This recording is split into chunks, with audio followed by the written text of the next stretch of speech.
মৎস্য কুর্মবরাহস্য নরসিংহয়থবা মন রাম রামচরবচ্চ বুদ্ধ কল্কি চতে দশ মৎস্য কুর্মন সিংহ বামন পুরপুরাম হলিরাম বরাহ শ্রীরাম বুদ্ধ কল্কি নামে দশ আকৃতি ধরিসা কৃষ্ণ তজু পাবে করো নাম তজু পাবে করো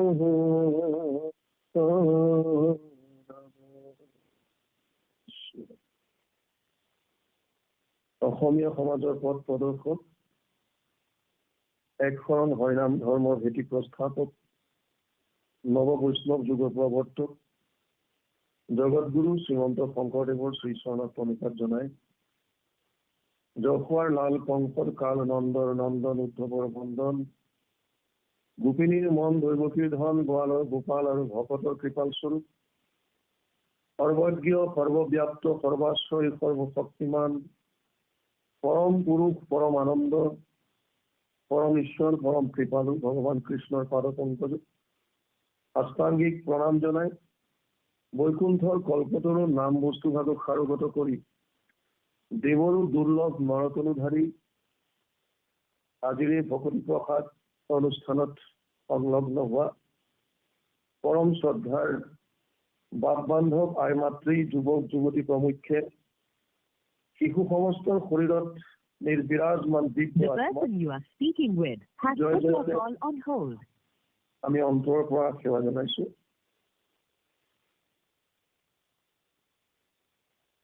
যিসকল উদ্যোক্তাৰ উদ্যোগত তথা ভক্তপ্ৰাণ ৰাইজৰ সহায় সহযোগিতাত এই ভকতি প্ৰসাদ অনুষ্ঠান ভাগি চলি আছে আৰু নিয়মিত ৰূপে গুৰুজনাৰ দ্বাৰা যিমানখিনি সাহিত্য তেওঁ সৃষ্টি কৰিছিল সেইখিনি সাহিত্যৰ আজিৰ চৰ্চা হৈ আছে। কলি যুগত ইয়াতকৈ উত্তম বস্তু নাই বুলিয়ে শাস্ত্ৰত কৈছে। যিমান পৰা যায় প্ৰভু ভগৱন্তৰ লীলা বৰ্ণিত হোৱা শাস্ত্ৰসমূহ আমি যিমান শ্ৰৱণ কীৰ্তন কৰিম সিমানেই আমাৰ মনৰ কলুষতা মনৰ মলিনতা এইবিলাক আমাৰ আঁতৰি যাব আৰু যি পৰম আনন্দ যি পৰম সত্য যি পৰম গতি লাভ কৰিবৰ কাৰণে যাৰ অন্বেষণত জীৱই হাহাকাৰ কৰি ফুৰিছে সেই পৰম আনন্দ পৰম ভগৱন্তক আমি হৃদয়তে উপলব্ধি কৰিব পাৰিম আৰু তাৰে প্ৰচেষ্টা হৈছে এনেধৰণৰ অনুষ্ঠান মূলতঃ প্ৰভু ভগৱন্তৰ লীলাসমূহৰ শ্ৰৱণ কীৰ্তন। গীতাত ভগৱান কৃষ্ণ অৰ্জুনক কৈছে জন্ম কৰ্ম চমে দিব্যম এবং যো ব্যক্তি তত্ত্বতঃ ত্যক্ত্বা দেহ পুনৰ্জন্ম নেতি মাম এতি পাণ্ডৱ। ৪ৰ্থ অধ্যায় ৯ নম্বৰ শ্লোকিতা। হে অৰ্জুন মোৰ জন্ম কৰ্ম চব দিব্য। যিসকলে মোৰ এই জন্ম কৰ্মসমূহ জানি ললে মৃত্যুৰ প্ৰাক মুহূৰ্তত শৰীৰ ত্যাগ কৰাৰ প্ৰাক মুহূৰ্তত তেওঁলোক আৰু পুনৰ আহিব নালাগে, তেওঁলোকে মুখ পাব। অৰ্থাৎ যি আনন্দৰ অন্বেষণত জীৱই হাহাকাৰ কৰি ফুৰিছে সেই আনন্দ পোৱাৰ কলি যুগত একমাত্ৰ পথে হৈছে কৃষ্ণৰ একান্ত শৰণ আৰু তেওঁৰ লীলাসমূহৰ শ্ৰৱণ কীৰ্তন। আৰু ভকতি প্ৰসাদৰ যিসকল উদ্যোক্তা এই অনুষ্ঠান ভাগ চলাই আহিছে ইমান সুন্দৰভাৱে নিয়াৰিকৈ আৰু যিসকলে তেওঁলোকক সহায় সহযোগিতা কৰি এই অনুষ্ঠান ভাগ আগবঢ়াই নিয়াত তেওঁলোকৰ হাত আগবঢ়াইছে সমস্ত শ্ৰীচৰণত আমি আমাৰ শ্ৰদ্ধা আৰু আশীৰ্বাদ দি দিছোঁ। আমি আমাৰ পাতনি দীঘলীয়া নকৰি আজি পাঠৰ লগে লগে যাবলৈ চেষ্টা কৰিম।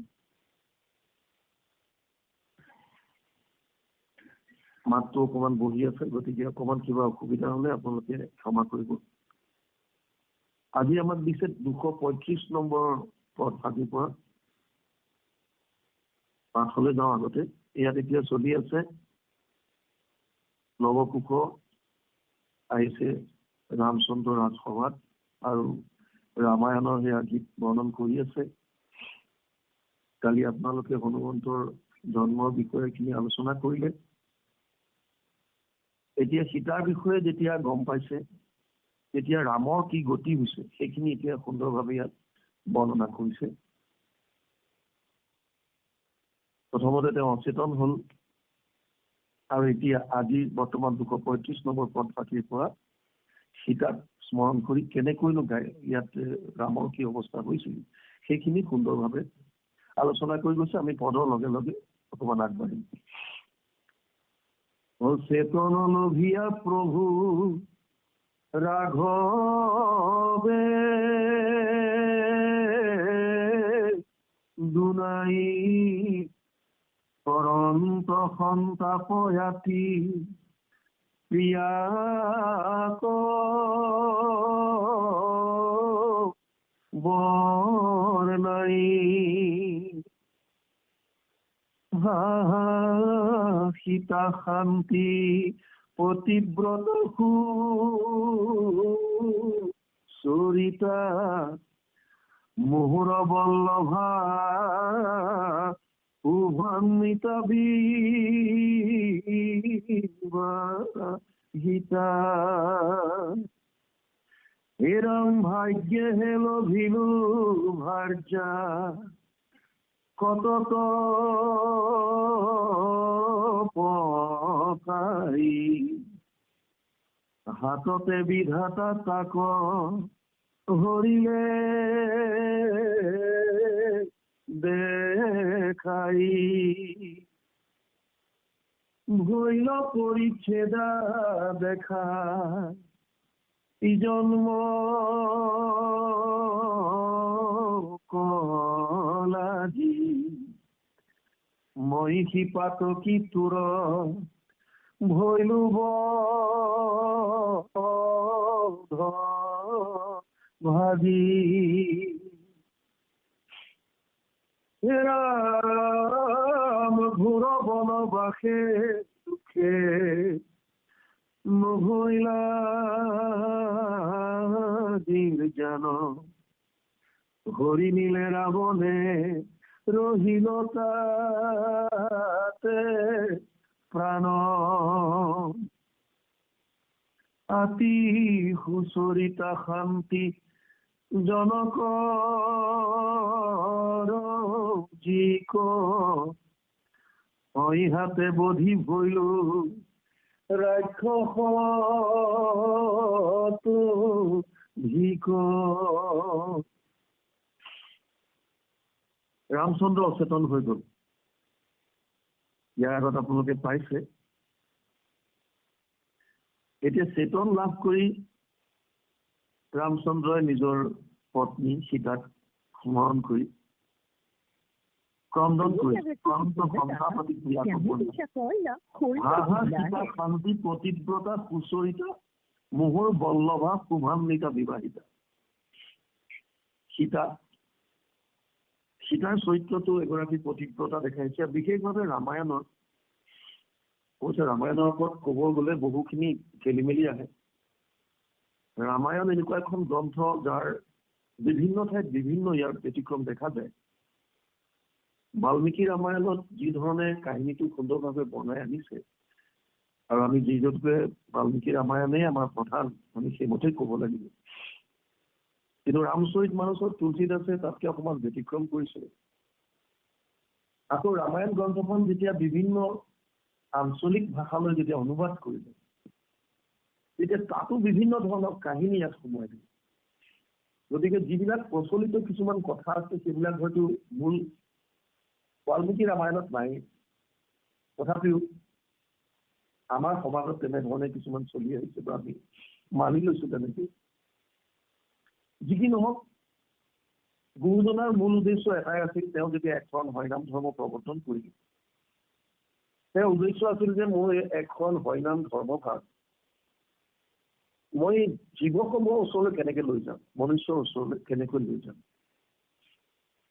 আৰু তাৰ কাৰণে মনুষ্যৰ ভিতৰত যিহেতুকে পণ্ডিতৰ পৰা ইত্যাদি কৰি সেই সময়ত অজ্ঞলৈকে বহুত আছে, লিখা পঢ়া নজনাও বহুত আছে। সেই সময়ত এডুকেশ্যনৰ যিটো বৰ্তমান যিটো বিস্তাৰ হৈছে ঠিক তেনেধৰণৰ নাছিলে। আমি আজিৰ পৰা 2-3টা জেনেৰেশ্যন আগলৈ চালেও দেখা পাওঁ যে প্ৰায়খিনি অশিক্ষিত মানুহে আছিল। গতিকে তেওঁলোকৰ মাজলৈও মই এই ধৰ্মটো কেনেকৈ লৈ যাম, এইটো আছিল গুৰুজনাৰ মূল যিটো বিষয়। আৰু তাৰ কাৰণে তেওঁ দুটা বস্তুৰ সহায় ল'লে, এক হৈছে সাহিত্য আৰু আনটো হৈছে সংস্কৃতি। সাহিত্যত তেওঁ পণ্ডিতসকলৰ কাৰণে সংস্কৃততো গ্ৰন্থ লিখিছে, আমি পাওঁ যে ভক্তি ৰচনা কৰা আছে তাৰে। আৰু বাকী যিসকল তেওঁলোকৰ কাৰণে বিভিন্ন এখন হৰিনাম ধৰ্মৰ লগত সংগতি থকা সংস্কৃতৰ যিমানখিনি গ্ৰন্থ সেইখিনি আমি অনুবাদ কৰি আৰু আন কিছুমান তেওঁ মৌলিক সৃষ্টি কৰিলে সাহিত্যৰ। কিন্তু মূল উদ্দেশ্য এটাই, যেনেকৈ নহওক কিয় আমি সকলো ঈশ্বৰমুখী হ'ব লাগে, কৃষ্ণমুখী হ'ব লাগে। আৰু তেওঁৰ লীলাসমূহ শ্ৰৱণ কীৰ্তন কৰি কলি যুগৰ পৰম ধৰ্ম যিটো সেইটো যাতে আমি অৱলম্বন কৰি মানুহৰ জীৱনটো আমি সফল কৰিব পাৰোঁ, এইটো আছিল গুৰুজনাৰ মূল উদ্দেশ্য। আৰু তেওঁ লিখিছোঁ কীৰ্তনত বেদস্তুতি, মনুষ্য শৰীৰ পাই যিটো নৰগণ নকৰে তোমাৰ যদি শ্ৰৱণ কীৰ্তন, বিফলে জনম গৈলা ভৈলা সৰ্বনাশ, জীৱনটোতে মৰা সেইটো ভাতহে নিশ্চয়। মানুহক শৰীৰ পাই কলি যুগত বিশেষভাৱে যদি আমি কৃষ্ণত একান্ত শৰণ নহয়, তেওঁৰ লীলাসমূহ যদি শ্ৰৱণ কীৰ্তন নকৰাকৈ কেৱল আহাৰ নিদ্ৰা ভয় মৈথুনাম চ, আহাৰ নিদ্ৰা ভয় আৰু মৈথুন সংসাৰ বৃদ্ধি এইকেইটাতে যদি আমি মগ্ন থাকোঁ, তেতিয়াহ'লে আমাৰ আৰু পশু পক্ষীৰ মাজত বিশেষ পাৰ্থক্য একো নাথাকিব। আৰু সেইকাৰণে তেওঁ সংস্কৃতৰ কঠিন কঠিন গ্ৰন্থসমূহ আমি সকলোৱে বুজিব পৰাকৈ অনুবাদ কৰি দিলে,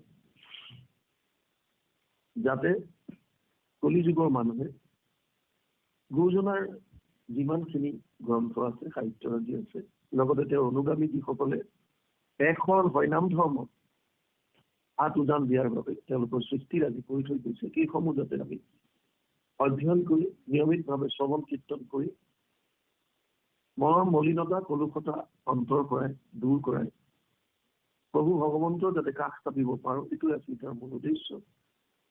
আৰু সেইকাৰণে তেওঁ ইয়াত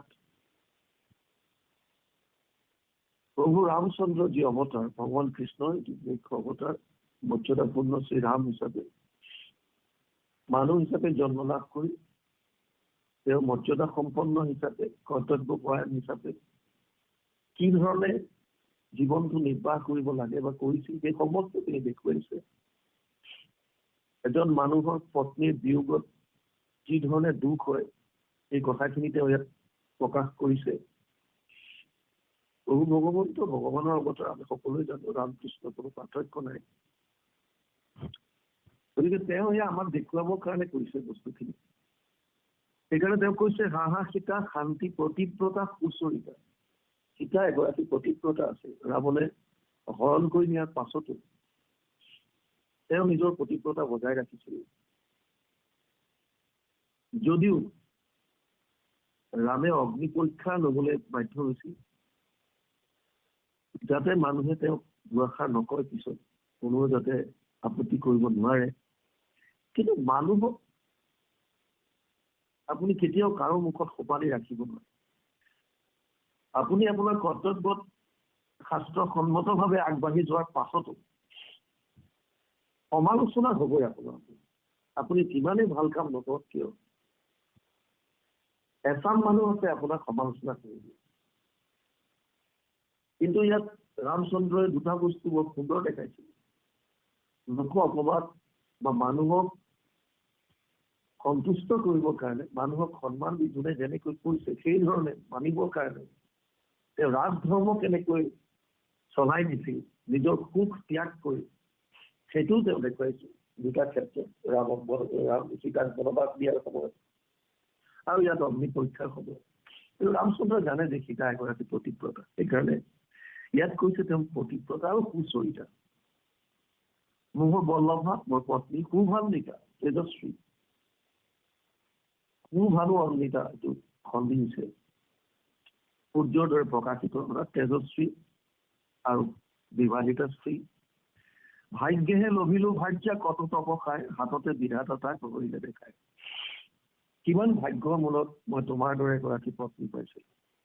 জীৱনটো চলাই নিবৰ কাৰণে পতি পত্নীৰ মাজত বিশ্বাস, ইজনে আনজনৰ প্ৰতি থকা বিশ্বাসটো আটাইতকৈ প্ৰয়োজনীয়। আৰু যিহেতুকে আমি সংসাৰত আছো, সংসাৰ পাতি আমি থাকো, গতিকে সংসাৰখন চলাই নিবৰ কাৰণে যেতিয়া আমি বিবাহ কৰা হয় সহধৰ্মী, সেইগৰাকীৰ ওপৰতো বহুতখিনি নিৰ্ভৰ কৰে।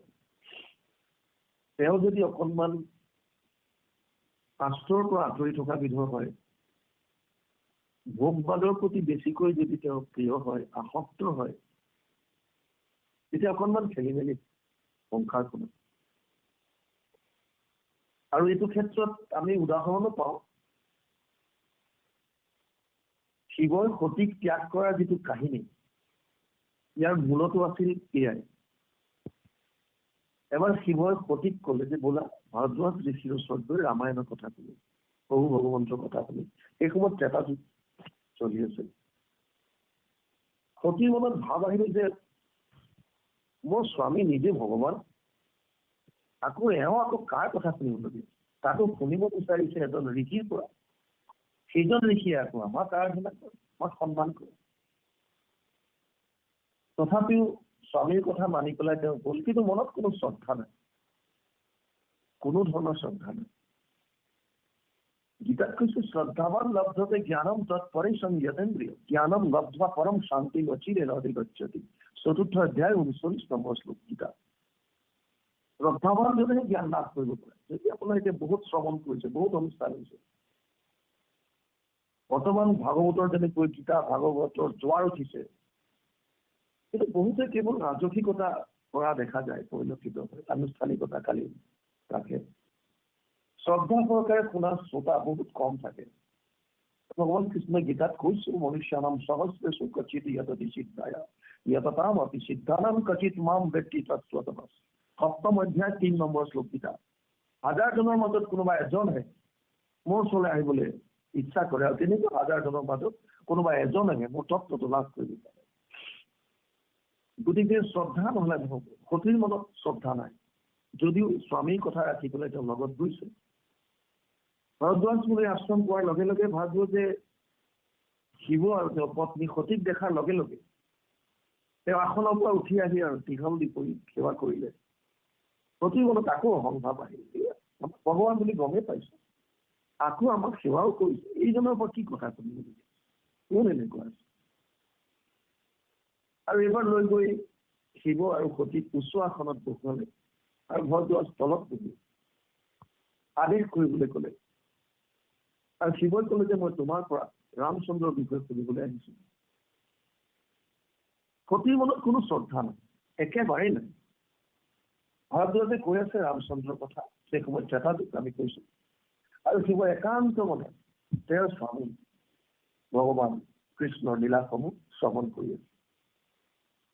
কথা শেষ হ'ল। আৰু সেই সময়ত যেতিয়া তেওঁলোক উভতি আহিছে, তেতিয়া ইতিমধ্যে ৰাৱণে সীতাক হৰণ কৰিছে। আৰু ৰামচন্দ্ৰ এই বৰ্তমানৰ দৰে লক্ষ্মণক লগত লৈ বনৰ মাজত গছ লতা জীৱ জন্তু সুধি ফুৰিছে, মোৰ সীতাক দেখিছা নেকি, মোৰ সীতাক দেখিছা নেকি, ক'লে ক'ত আছে? গছ বন লতাবিলাকক যেতিয়া সাৱটি ধৰি ধৰি সুধিছে, মোৰ সীতাৰ বিষয়ে কোৱা, তোমালোকে দেখিছা নেকি? সেই সময়ত আকাশ মাৰ্গেদি শিৱ আৰু সতী আহি আছে। আৰু যেতিয়া দেখা পালে সতীয়ে কৈছে, শিৱই যেতিয়া প্ৰণাম কৰিলে ৰামচন্দ্ৰক দেখি, সতীয়ে কৈছে এইজনে নে তোমাৰ স্বামী? বোলে হয়, এই যাৰ আমি কথা শুনি আহিছো সেইজনে। সতীয়ে কৈছে এইজন কেনেকৈ তোমাৰ ভগৱান হব পাৰে, এইজন কেনেকৈ স্বামী হব পাৰে? যিজনৰ পত্নী হেৰাই গ'ল আৰু তেওঁ গম নাপায় ক'ত আছে। গছক সুধিছে, বনলতাক সুধিছে, জীৱ জন্তুক সুধিছে। শিৱই মিচিক মাৰি হাঁহিলে, গম পালে যে তেওঁৰ মনত সন্দেহ সোমাল। যুগ্ম জীৱনত যেতিয়া সন্দেহ সোমাই যায়, অজ্ঞ শ্ৰদ্ধাৱান সংশয় আত্মা বিনশ্যতি, এই সংশয়টো যেতিয়া সোমাব মনত, ই এখন সংসাৰ ধ্বংস কৰি দিয়ে। সন্দেহটো অতি বেয়া বস্তু। যেতিয়াই মানুহৰ মনলৈ সন্দেহ সোমাব, তেতিয়া ধ্বংস কৰি দিব। তাত একেবাৰে সন্দেহ নাই। এইটো ৪ৰ্থ অধ্যায় ৪০ নম্বৰত কৈছে, অজ্ঞ শ্ৰদ্ধাৱান সংশয় আত্মা বিনশ্যতি, না অয়ম লোক অস্তি, না পৰো, না সুখম সঞ্চয় আত্মনা। ৪ৰ্থ অধ্যায় ৪০ নম্বৰ শ্লোক। যিবিলাক অজ্ঞ অশ্ৰদ্ধাৱান বা সংশয়ী, যিবিলাক সন্দেহবাদী, তেওঁলোকৰ জীৱন ধ্বংস হ'ব। এইটো লোককটো বাদ দিয়ে কোনো লোকতে তেওঁলোকে সুখ নাপায়। সংশয়ী যিবিলাক, সন্দেহবাদী যিবিলাক, অতিৰ মনত সন্দেহ সোমায়। শিৱই ভাবিছে এইটো বৰ বেয়া বস্তু হ'ল। সেইকাৰণে ক'লে যে হে দেৱী, তোমাৰ মনত যদি সন্দেহ আছে এজন মোৰ স্বামী হয় নে নহয়, তুমি নিজে গৈ প্ৰমাণ চোৱা। আৰু সতীয়ে ক'লে ঠিক আছে, মই প্ৰমাণ চাম, মই মানি ল'ব নোৱাৰো। আৰু তেতিয়া তেওঁ শিৱই ক'লে তুমি প্ৰমাণ চাই আহিবা, মই কিন্তু আগবাঢ়ো, মই কৈলাশ যাওঁ। তেওঁ গম পাইছে কি হ'ব ঘটনা চব। শিৱ আগবাঢ়ি সতীয়ে সীতাৰ ৰূপ ধাৰণ কৰিলে। আৰু ৰামচন্দ্ৰই য'ত গছ বন লতাক সুধি ফুৰিছে, মোৰ সীতা, মোৰ প্ৰিয়, দেখিছানে মোৰ প্ৰিয়, তেতিয়া সতীয়ে সীতাৰ ৰূপ ধাৰণ কৰি ৰামৰ আগে আগে গৈছে। লক্ষ্মণে দেখা পাইছে। লক্ষ্মণে ভাবিছে এইটো অসম্ভৱ, এইগৰাকী সীতা হ'ব নোৱাৰে। তথাপি তেওঁ ভাবিছে এই লীলাত মই নকমাও, কম কি কথা। লগত যেতিয়া স্বয়ং ভগৱান আছে, গতিকে তেওঁই চাব। আৰু ৰামচন্দ্ৰই সতী দেৱীৰ ফাললৈ চাই ক'লে, হে মাতা, তুমিনো আকৌ মোৰ প্ৰিয় ৰূপ কিয় ধাৰণ কৰিলা? লগে লগে সতীৰ গোটেই অৱস্থা নাইকিয়া হ'ল, হাত ভৰি কঁপিবলৈ ধৰিলে। তেওঁ নাই নাই লৈ লৈ কৰি পেলাই তাৰ পৰা অযোধ্যা আৰু গুচি গ'ল। আৰু আনফালে শিৱৰ কৈলাশত ঈশ্বৰকে ধ্যান কৰি আছে, তেওঁ সমস্ত জানে। সতী যেতিয়া গৈ পালেগৈ, তেতিয়া ক'লে কি হ'ল, তুমি আহিলা, পৰীক্ষা চালা, পৰীক্ষা লৈ চালা? বোলে নাই নাই নাই, মইতো এনেই গৈছিলো। আকৌ নিজৰ স্বামীৰ ওচৰত থাকি আটাইতকৈ বেয়া বস্তু। সত্যটো কৈ দিব লাগে। নিজৰ স্বামী হৈছে, নিজৰ পত্নীক স্বামীৰ অৰ্ধাংগিনী বুলি কয়। দুইজনৰ মাজত যদি বিশ্বাস নাই, সততা নাথাকে, ট্ৰেন্সপাৰেঞ্চি নাথাকে, স্বচ্ছতা নাথাকে, এখন সংসাৰ চলাই নিয়াটো সহজ সাধ্য নহয়। শিৱই ক'লে যে তুমি প্ৰমাণ চালানে? বোলে নাই চোৱা, মই এনেই গ'লো আৰু জাষ্ট মই গুচি আহিলো, বেয়া লাগি ক'লে। শিৱই গম পালে যে এওঁ মোক ফাঁকি দিছে। কিন্তু অন্তৰৰ পৰা সেইদিনাই সতীক ত্যাগ কৰিলে। কিয়? কাৰণ তেওঁৰ আৰাধ্য স্বামী ৰামচন্দ্ৰৰ পত্নী, অৰ্থাৎ তেওঁৰ মাতৃসম সীতাৰ দেহ যিহেতুকে ধাৰণ কৰিলে, সেই সতীৰ লগত কোনো দিন আৰু কামনাত লিপ্ত হ'ব নোৱাৰে, দৈহিক সম্বন্ধ ৰাখিব নোৱাৰে। সেইকাৰণে সতীক সেই দিনাখনেই ত্যাগ কৰিলে। মাত্ৰ পাছত দক্ষ যজ্ঞত কায়িকভাৱে সতীয়ে নিজক ত্যাগ কৰিছে। ঘটনা আমি কৈ আছো যে প্ৰতিব্ৰতাৰ ওপৰত। ইয়াত ৰামচন্দ্ৰই জানে, আৰু সেইকাৰণে কৈছে ভাগ্যে লভিলো ভাগ্য কত তপচায়। হাততে বিধাতা তাক হৰিলে দেখায়, কিন্তু এনেকুৱা বিধাতা মোক দেখুৱাই লৈ আকৌ হঠাতে লৈ গ'ল। আমাৰ জীৱনতো এনেকুৱা বহুত বস্তু হয়। কিছুমান বস্তু কেইদিনমানৰ কাৰণে, বহুত সুখ দিবৰ কাৰণে আমাৰ জীৱনলৈ আহে, হঠাৎ নাইকিয়া হৈ যায়। হঠাৎ আমাক বহুতে ফোন যোগেও এনেকুৱা এনেকুৱা ধৰণৰ কথা কয়। তেওঁলোকে কি বিশ্বাস কৰি, কি আশা কৰি আমাৰ পৰা কি বিচাৰে আমি নাজানো, কিন্তু ব্যক্তিগত বহু কথা আমাৰ লগত শ্বেয়াৰ কৰিব বিচাৰে আৰু কয় এনেকুৱা এটা মই সুখ পাই জীৱনত ইমান সুখ দিছিল, হঠাৎ মোৰ পৰা আঁতৰি গ'ল, এতিয়া মই কি কৰিম কি নাই, ইত্যাদি ইত্যাদি ইত্যাদি। আমাৰ জীৱনত যিবিলাক এনেকুৱা ঘটনা ঘটে, এইবিলাক হৈছে আমাৰ প্ৰাৰব্ধ। আমি যিটো লৈ আহো, গতিকে প্ৰাৰব্ধ মতে যিটো বস্তু হয় সেইটো আমি ভোগ কৰিবলগীয়া হয়। শাস্ত্ৰই আপোনাক এটা বস্তুৱে দিব যে জীৱনত যিমানবিলাক সংঘাত আহে, সুখ দুখ থাকিবই। সুখ দুখ জীৱনৰ এটা পাৰ্ট। কোনো এনেকুৱা মানুহ নাই যোনে ক'ব পাৰে যে মোৰ জীৱনত দুখ অহা নাই, আৰু কোনো মানুহ এনেকুৱা নাই যোনে ক'ব পাৰে যে মোৰ জীৱনত মই সুখ পোৱা নাই। অসম্ভৱ, কাৰণ আপুনি নিশ্চিত কৰ্মফল লৈ আহিছে। আমাৰ সঞ্চিত কৰ্ম 3 ধৰণৰ ফল থাকে। অনিষ্ট মিষ্ট মিশ্ৰম ত্ৰিবিধা কৰ্মনা ফলম, অষ্টাদশ অধ্যায় 12 নম্বৰ শ্লোক গীতা। তাত কৈছে 3 ধৰণৰ ফল। আমি যিমান কাম কৰোঁ তাৰ 3টা ফল থাকে। এটা হৈছে ভাল, এটা হৈছে বেয়া, এটা হৈছে মিশ্ৰিত। ভালটোক পুণ্য বুলি ধৰক, বেয়াটোক পাপ বুলি ধৰক, আৰু মিশ্ৰিতটোক পাপ পুণ্যৰ সংমিশ্ৰণ। যেতিয়া এটা জীৱৰ শৰীৰ নষ্ট হয়, আত্মাটো লিংগ দেহাৰ লগত যেতিয়া ওলাই যায়, তেওঁ পুনৰ কি শৰীৰ ধাৰণ কৰিব সেইটো নিৰ্ভৰ কৰিছে তেওঁৰ সঞ্চিত কৰ্মৰ পৰা কোনটো অংশ ভোগ কৰিবৰ কাৰণে আনিছে। সেই যিটো অংশ লয় সেই অংশটোক আমি প্ৰাৰব্ধ বুলি কওঁ। তাত যদি কেৱল পুণ্য আহিল তেতিয়াহ'লে স্বৰ্গলোকত যায়, দেৱতা হৈ থাকে। কেতিয়ালৈকে তেই ভুক্ত স্বৰ্গলোক বিশালম ক্ষীণে পুণ্যে মৰ্তলোক বিশন্তি, নৱম অধ্যায় 21 নম্বৰ শ্লোক গীতা। তেতিয়ালৈকে স্বৰ্গত থাকিব পাৰে যেতিয়ালৈকে তেওঁৰ পুণ্য সঞ্চিত হৈ থাকে। পুণ্য ক্ষয় ভৰিলে কোনো নৰকত নজয়, আকৌ 84 লাখ ভ্ৰমণ কৰিব লাগে। আৰু যদি কেৱল পাপ আহে তেতিয়াহ'লে অধোজনী, কীট পতংগ পোক পৰুৱা যিমানবিলাক আছে গছ বন ইত্যাদি, এইবিলাক অধোজনী বুলি কয়। আৰু যেতিয়া মিশ্ৰিত কৰ্মফল আহে তেতিয়া মনুষ্য শৰীৰ পায় বুলি শাস্ত্ৰত কয়। সেইকাৰণে মিশ্ৰিত কৰ্মফল লৈ অহাৰ কাৰণে আমাৰ জীৱনত সুখ আৰু দুখ 2টা বস্তুৱে আমি পাওঁ। সেইকাৰণে যেতিয়া আমাৰ জীৱনলৈ সুখ আহিলে আমি বহুত আনন্দিত হওঁ, আৰু দুখ আহিলে আমি আটাইতকৈ দুখী হৈছোঁ। কিন্তু শাস্ত্ৰত বাৰে বাৰে কৈছে যে সুখ আৰু দুখ এইটোক লৈ পেলাই ইমান চিন্তিত হোৱাৰ কোনো প্ৰয়োজন নাই। আমাৰ বৰ্তমান কৰ্ম আজি আমি কি ধৰণে কৰিব পাৰোঁ শাস্ত্ৰসন্মতভাৱে, কি ধৰণে বৰ্তমান বা ক্ৰিয়ামান কৰ্ম বা ভৱিষ্যত কৰ্ম বুলি যাক কৈছে, এই কৰ্মটো মানে এতিয়া আমি কি কৰিছোঁ এই বস্তুটোৰ ওপৰত আমি ফ'কাছ কৰিব লাগে। যিটো লৈ আহিছোঁ সেইটো আমি পামেই।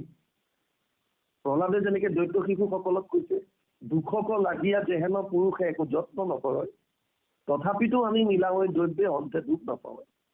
সেই মতে জানা সুখ মিলে আজি দুখ গুছে তেতিক্ষণে, আকৌ লাগি যত্ন কৰিবে নালাগে বিচাৰি দেখিও মনে। প্ৰহ্লাদে দৈত্য শিশুসকল 7ম স্কন্ধ ভাগৱতত যিটো উপদেশ দিছে তাত বৰ সুন্দৰভাৱে কৈছে। যেনেকৈ মানুহে দুখ নিবিচৰাকৈ জীৱনলৈ দুখ আহে আৰু আঁতৰি যোৱাৰ পাছত যিহেতুকে দুখ নাথাকে, ঠিক তেনেকৈ যেনেকৈ দুখ নিবিচৰাকে মানুহৰ জীৱনলৈ দুখ আহে, তেনেকৈ সুখো আহিব। কাৰণ যিটো আমাৰ জীৱনলৈ আহি আছে এইটো আমাৰ আগৰ কৰ্মফল, এইটো প্ৰাৰব্ধ। এতিয়া যিখিনি কৰিছোঁ এইটো আমি ভৱিষ্যতে পাম, এইটো ল অফ একশ্যন। সেইকাৰণে ইয়াত দেখুৱাইছে যে এজন মানুহৰ হঠাৎ যেতিয়া জীৱনত দুৰ্যোগ আহে, বিপদ আহে, তেওঁ কেনেকুৱা গতি হয়, এই ৰামচন্দ্ৰই সেই বস্তুখিনি দেখুৱাইছে। আৰু বিধাতাক দুখ দিছে। বিধাতাক ভৈল পৰিচ্ছেদা দেখা ইজন্মক লাগি, মই সেই পাতকীটোৰ ভৈলো বধ মাগি। এইটো জন্মৰ কাৰণে তোৰ পৰা এৰাই মানে সম্পূৰ্ণৰূপে তোৰ লগত আৰু মিলন আঁতৰি গ'ল, পৰিচ্ছেদ হ'ল। আৰু ময়ে সেইজন পাতকী যিটোৰ বধৰ ভাগিদাৰ হ'লো। কাৰণ ৰামচন্দ্ৰ জানিছে সীতা জীৱিত নাই, মৰিল, বনত থৈ আহিছে, গতিকে গম নাপায়। ভোৰ বনবাসে দুখে নভৈলা নিৰ্যান, হৰি নিলে ৰাৱণে ৰহিল তাতে প্ৰাণ। আতি সুচৰিতা শান্তি জনকৰ যি, সহি হাতে বহি ভৈলো ৰাক্ষসপতি। বনবাসত থাকোতো তো দুখৰ শেষ নহল। সীতাৰ চৰিত্ৰটো এনেকুৱা দেখুৱাইছে। কাৰণ পিতৃবাক্য পালি বনলৈ ৰামচন্দ্ৰ যাবলগীয়া আছিল, সীতাক বনবাস দিয়া নাই। কিন্তু সীতাই নিজৰ প্ৰতিজ্ঞতা ৰক্ষা কৰিবৰ কাৰণে যে য'ত মোৰ স্বামী যাব, যিখিনি কষ্ট মোৰ স্বামীয়ে ভোগ কৰিব সেইখিনি মই লগত থাকিম, এই বস্তুটো সীতাক দেখুৱাই। আৰু সেয়া কথা ৰামচন্দ্ৰই জানে। এতিয়া মনত পৰিছে যে যেনেকৈ মোৰ লগতে তই বনবাস কাটিলি, তাতো তোৰ কিমান দুখ, ৰাৱণে তোক ধৰি দিলে, তথাপিও যি নহওক তোৰ প্ৰাণ আছিল। কিন্তু সেইগৰাকী অতি সুচৰিতা শান্তি জনকৰ জীয়ৰী মই নিজ হাতে বধি ৰাক্ষসতকৈ অধিক হলো, মই নিজ হাতে বধ কৰিলো। ইয়াত হৰি হাতে বুলি কৈছে। হৰি হাতে মই বুলিও ক'ৰবাত আছে, কোনো ৰামায়ণত মই বুলি আছে, এইটো নিজ হাতে। তলত লিখিও দিছে ইয়াত মই বুলি, এইটো মানে হৰি হাতে, মানে ইয়াত মই নিজৰ হাতে এইটো বুজাইছো যে যিগৰাকী বনবাসত থাকোতে ইমান এতিয়াও দুখৰ কোনো ধৰণৰ নিৰ্যাতন পোৱা নাছিল, ৰাৱণে হৈ নিলে তথাপিতো প্ৰাণ ৰক্ষা কৰি আছিল, কিন্তু সেইগৰাকীক মই নিজে এই বধৰ ভাগিদাৰ হলো। গতিকে মোতকে আৰু পাপী পাতকী কোনো নাই, মই ৰাক্ষসতকৈ অধিক হলো। ইয়াৰ পিছত কৈছে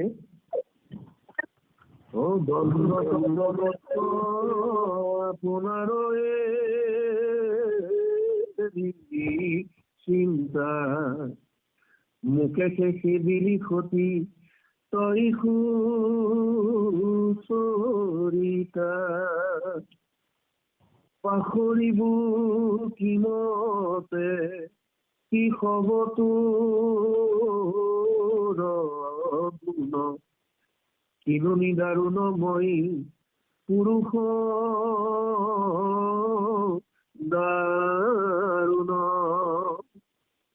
এতিয়া দণ্ডকা মনত আছিল, এতিয়াও এগৰাকী পতিব্ৰত নাৰীৰ দৰে নিজৰ কথা চিন্তা নকৰি মোক সেৱা কৰিম, আৰু যিখিনি মোৰ কাৰণে ত্যাগ কৰি থৈ গলি সেইখিনি মই কেনেকৈ পাহৰিব কিমতে কি হব তোৰ গুণ, আৰু তোৰ বিপৰীতে মই যিমানখিনি মোৰ কাৰণে ত্যাগ কৰিলি সেইখিনি মই এক মুহূৰ্তত পাহৰি গলো, লোকৰ সবাদৰ কাৰণে পাহৰি গলো, আৰু পাহৰি মই তোক বনবাস দি দিলো। গতিকে মই কিমান জানো,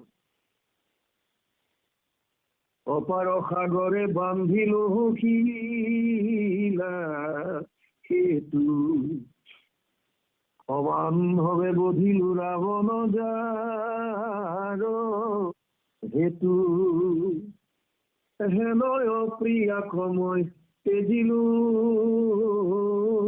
কমনে চান্দাল বুলিয়া গৰিহিবে জীৱা কোনে। তোৰ কাৰণে শিলৰ সেতু বনাই সাগৰ বান্ধি সমানভাৱে গৈ আমি সমানভাৱে ৰাৱণক বধ কৰিলো, সকলোকে বধ কৰিলো তোৰ কাৰণে। যেতিয়া বিৰহত থাকে তেতিয়া মানুহৰ প্ৰতি আকৰ্ষণ বেছি হয়। ইয়াৰ উদাহৰণ আপোনালোকে ৰাসলীলাত পাব। ভগৱান কৃষ্ণই গোপীসকলৰ লগত যেতিয়া ক্ৰিয়া কৰিছে আৰু যেতিয়া গোপীসকলৰ মনত অহংভাৱ আহিছে যে আমি সুন্দৰী, আমাৰ কাৰণে কৃষ্ণ এনেকুৱা বলিয়া, আমি নহলে নচলিব, ইত্যাদি ইত্যাদি মনলৈ ভাৱ আহিছে, তেতিয়াতো হঠাৎ অন্তৰ্ধান হৈছে।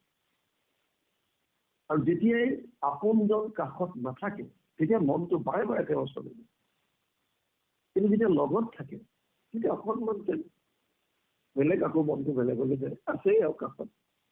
এই কথাখিনি বৰ সুন্দৰভাৱে বুজাইছে। বিৰহত কেনেকৈ নিজৰ প্ৰিয়জনৰ প্ৰতি মনৰ আসক্তি আৰু বাঢ়ে, কেনেকৈ তেওঁৰ মন মগজুত কেৱল 24 ঘণ্টা এই প্ৰিয়জনৰ মনে ভাৱনাই তেওঁক আগুৰি ৰাখে, এই বিৰহৰ ভাৱটো তাত দেখুৱাইছে।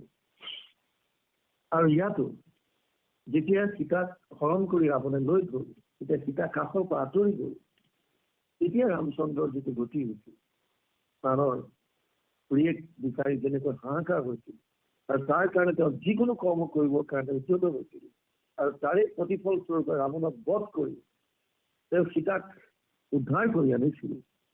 কিন্তু ইয়াত কৈছে যে মই তোমাৰ কাৰণে আঁতৰত সেতু বান্ধি ৰাৱণৰ বংশ পৰিয়াল সমস্তকে নাশ কৰি তোমাক উদ্ধাৰ কৰি আনিলো, আৰু এনেকুৱা এগৰাকী প্ৰিয়েক মই নিজে কেনেকৈ ত্যাগ কৰিলো। মোৰ কথা যদি কোনোবাই শুনে তেতিয়া মোক চণ্ডাল বুলি গৰিহণা দিব। এই বুলি ৰামচন্দ্ৰে কৰন্ত বিলাপ ভৰত লক্ষ্মণ শত্ৰুঘ্নৰ সন্তাপ বুলন্ত প্ৰবোধ হবে বেঢ়ি ভাতৃলোক সন্দুক্ষণ হোৱা দদা পৰিহৰা পোক ইটো খেদ দদা হৃদয়ত দি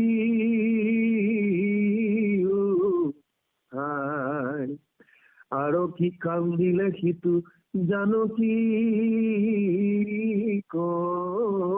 পায় আপুনি সৰ্বজ্ঞ জানা আপুনি সৰ্বজ্ঞ হবে জানা দে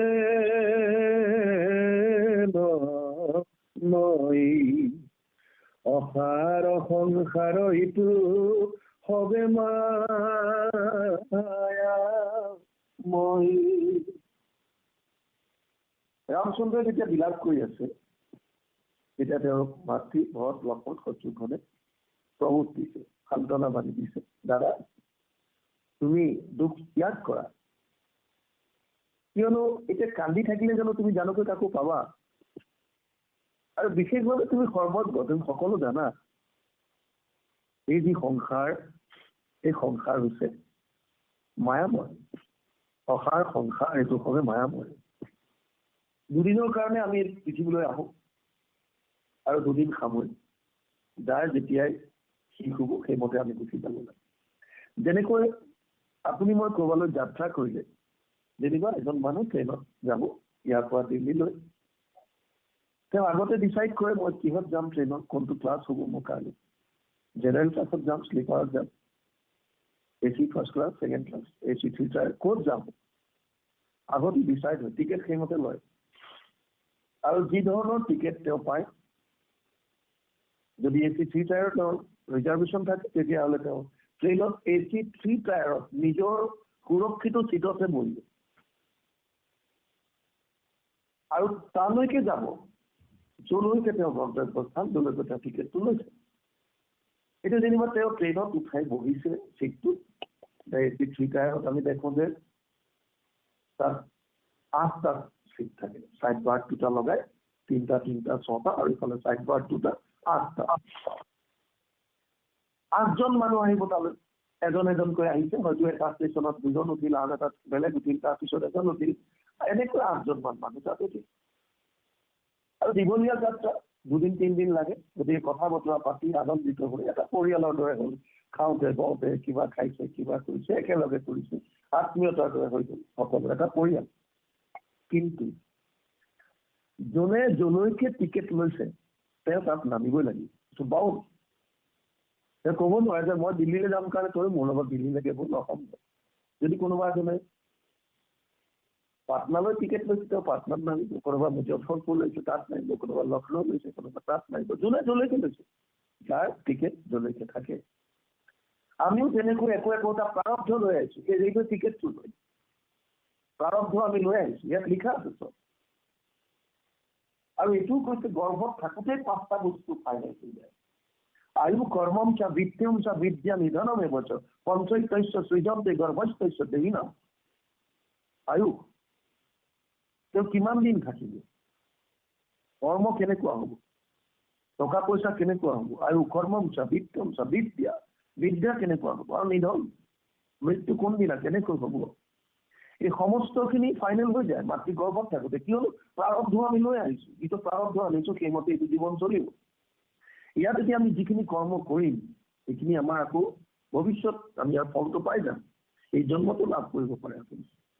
ইয়াৰ আমি সৰুতে যিখিনি কৰ্ম কৰিছো তাৰেইটো বৰ্তমান আমি ফল ভোগ কৰি আছো। আপোনাৰ অতীতৰ কৰ্মৰ আদি ফল বৰ্তমান আপুনি পাইছে, বৰ্তমান যিখিনি কৰ্ম ইয়াৰ ফল আপুনি ভৱিষ্যতে পাবতো চিয়ৰ। কৰ্মৰ ফলৰ পৰা কোনো হাত সাৰিব নোৱাৰে, যাৰ যেনেকুৱা কৰ্ম কি ফল ভোগ কৰিব। যিহেতুকে আমি প্ৰাৰব্ধ লৈ আহিছো, কেনেকুৱা টিকেট কাটিছো সেইটো আমাৰ আগতেই ডিচাইড হৈ আছে, আৰু কলৈকে যাম সেইটো ডিচাইড হৈ আছে। কিন্তু আমি ইয়াত ট্ৰেইনত উঠাৰ পাছত এনেকুৱাকৈ মজি যাওঁ, এনেকুৱা লাগে যেন আমি বস্তু এয়াই আমাৰ সকলো বছ, আমাৰ ইয়াৰ বাহিৰে বেলেগ একো নাই। আমি পাহৰি যাওঁ যে আমি বেলেগে বেলেগে টিকেট লৈছো, বেলেগে বেলেগে আমাৰ ডেষ্টিনেশ্যন লক্ষ্য, গতিকে বেলেগ বেলেগ ষ্টেচনত আমাৰ নামিব লাগিব। আমাৰ ক'ৰবাত দুজনৰ মাজত একেলগে হ'ব পাৰে, একো ডাঙৰ কথা নহয়। গতিকে সেইটো কিন্তু চিৰদিন কোনো থাকিব নোৱাৰে, সেইকাৰণে ইয়াত লিখিছে অসাৰ সংসাৰ, ইয়াত কোনো সাৰ নাই, চব মায়াময়।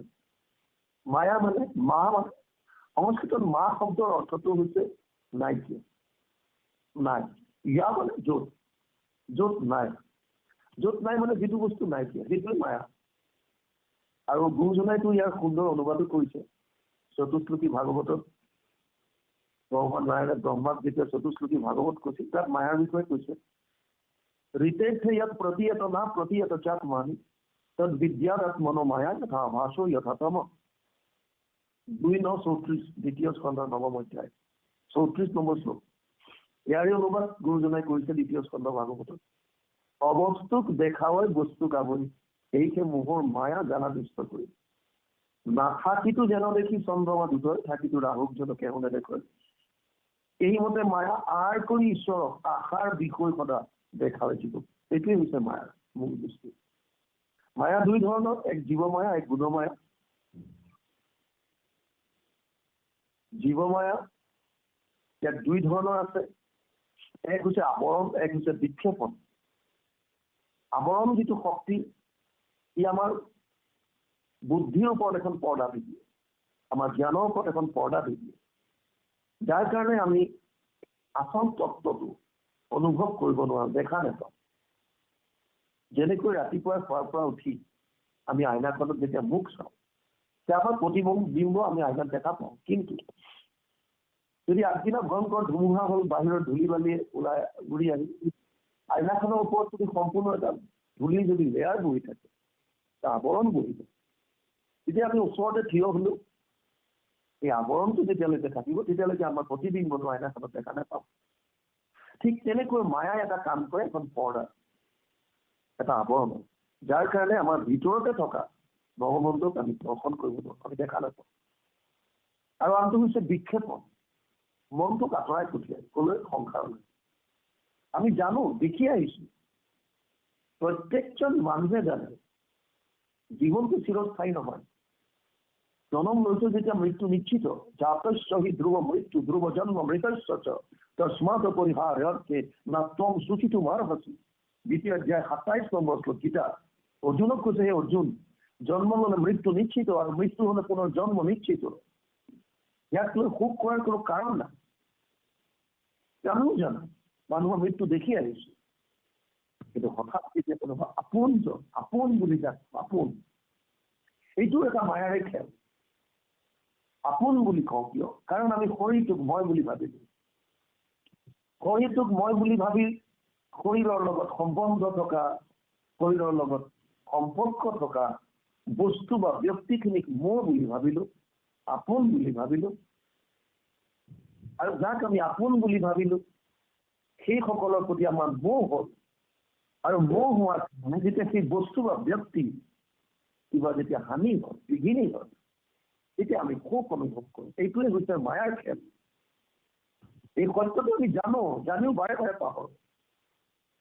আমি জানো যে কোনো মানুহ চিৰদিন থাকিব পৰা নাই। ইমান ৰজা মহাৰাজা আহি গ'ল। আপোনালোকে যেতিয়া ভাগৱতৰ ধৰণী গীতা পঢ়িছে তেতিয়া গম পাইছে, ধৰণীয়ে পৃথিৱীয়ে কৈছে যে মোক পাবৰ কাৰণে কিমান ৰজা মহাৰাজাই কষ্ট কৰিলে, যুদ্ধ কৰিলে। আজিতো তেওঁলোকতো নাই, তেওঁলোকৰ নাতি পুতিও পাবলৈ নাই। মই তেনেকে আছো। আমাৰ ইয়াত চব মায়াৰ খেল। মায়াই মনটো এনেকুৱাকৈ বিশৃংখলতাৰ সৃষ্টি কৰি দিয়ে যে আমি সংসাৰখনকে নিজস্ব বুলি ভাবি লৈ গ'ল, এইখনে সত্য বুলি ভাবি লওঁ আৰু তাৰ প্ৰতি আমি আসক্ত হৈ যাওঁ।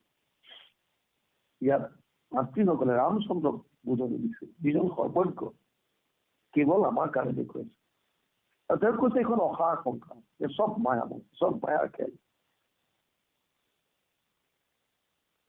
মায়ে আমাক এনেকুৱাকৈ ঘেৰাও কৰি ৰাখিছে, কিবা এটা বস্তুৰ প্ৰতি আমি আসক্ত হোৱাৰ পিছত সেই বস্তুটোৰ হানি বা বিঘিনি হলে আমি ভাগি পৰো শোকত।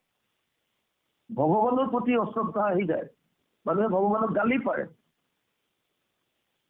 তোৰ দৰে নিদাৰুণ আৰু কোনো নাই, তই মোক ইমান এনেকুৱা এটা বস্তু দি হঠাৎ মোৰ পৰা কাঢ়ি লৈ গলি, কিমান নিদাৰুণ তই।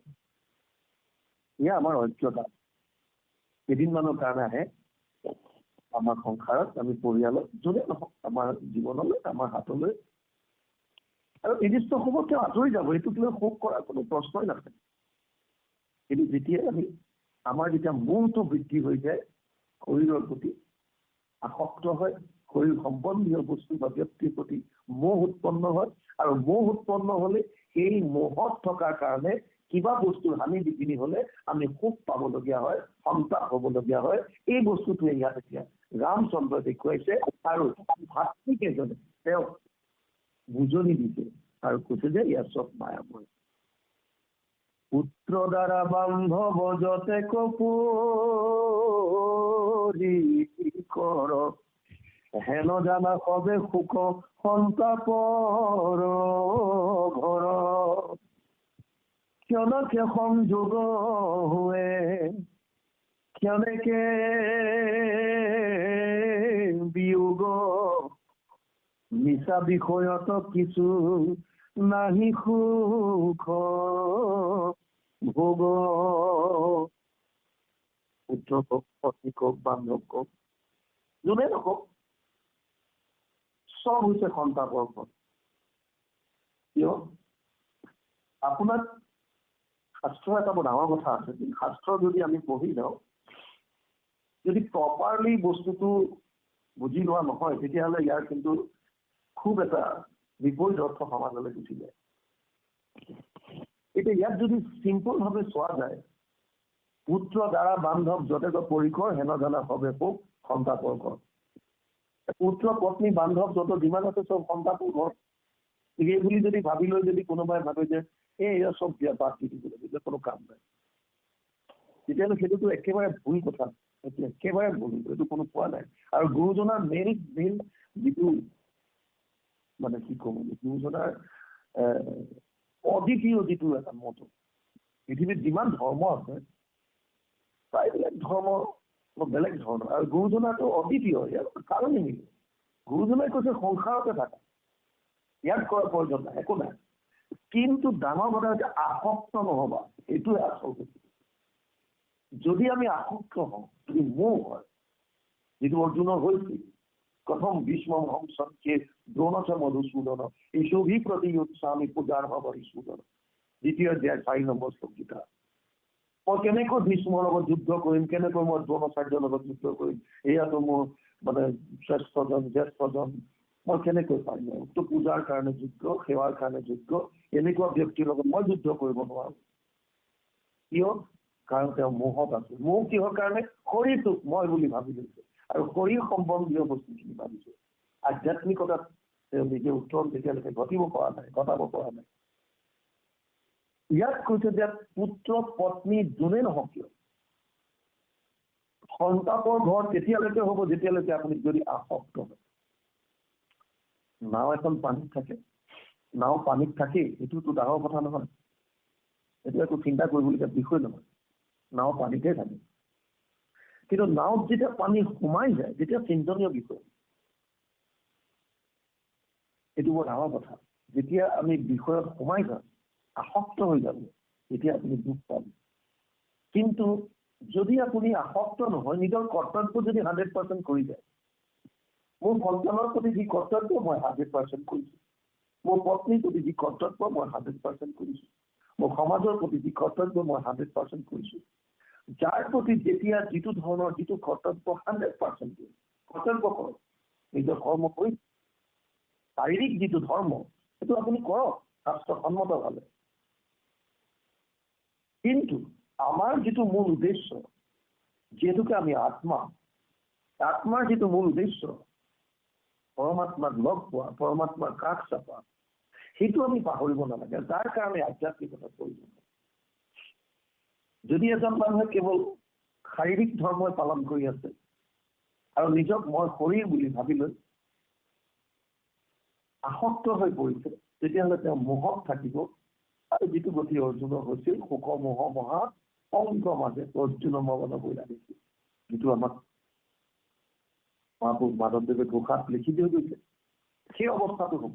আপুনি শোক মোহৰ মহাপংকত এই বোকাত সোমাব। আৰু তাৰ বিপৰীতে যদি আপুনি বুজি পায় যে ঠিক আছে, তেওঁ মোৰ শাৰীৰিক সম্বন্ধ আছে, একদম সত্য, মই অগতি কৰিবলগীয়া মোৰ কৰ্তব্য আছে, এইটোও সত্য, আৰু আপুনি শাস্ত্ৰসন্মতভাৱে আপোনাৰ কৰ্তব্যখিনি পালন কৰি যাওক। কিন্তু ইমানকৈ এটাচ নহ'ব, ইমানকৈ আসক্ত নহ'ব, যিটোৱে সেই বস্তু বা ব্যক্তি যাৰ প্ৰতি আপুনি আসক্ত হৈছে তাৰ হানি বা বিঘিনিত আপোনাক জীৱনত আটাইতকৈ দুখ দিব। এই বস্তুটো আপুনি পাহৰি নাযাব। সেইকাৰণে ইয়াত কৈছে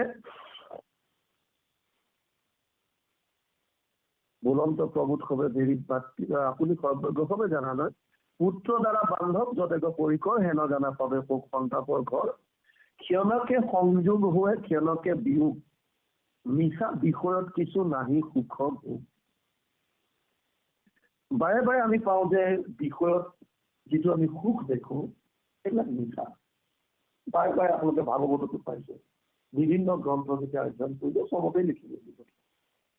তথাপিতো আমি সংসাৰৰ যি সুখ তাৰ প্ৰতি আমাৰ মন যায়।